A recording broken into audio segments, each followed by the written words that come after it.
अस्सलाम वालेकुम।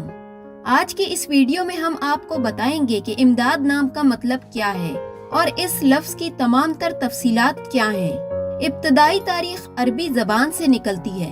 दोस्तों, अगर आप इस नाम की तफसील जानना चाहते हैं तो इस वीडियो को आखिर तक जरूर देखिएगा। इमदाद नाम का ताल्लुक अरबी जबान से है, यानी ये अरबी जबान का लफ्ज है। ये नाम 5 हुर्फ पर मुश्तमिल है। इस लफ्ज के मायने हैं मदद करना। इस नाम को मुसलमानों में इस्तेमाल किया जाता है। इसके जिन्स लड़का है, यानी ये नाम लड़कों के लिए इस्तेमाल होता है। इसका लकी नंबर 5 है।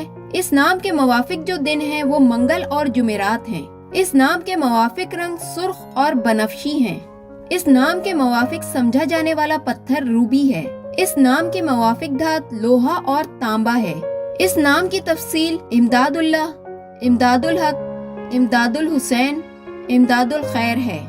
इस नाम का ज्यादातर इस्तेमाल पाकिस्तान, सऊदी अरब और UAE में होता है। दोस्तों, अगर आपको हमारी वीडियो पसंद आई हो तो हमारे चैनल को लाइक और सब्सक्राइब करें ताकि मजीद आने वाली वीडियोस आपको मिलती रहें।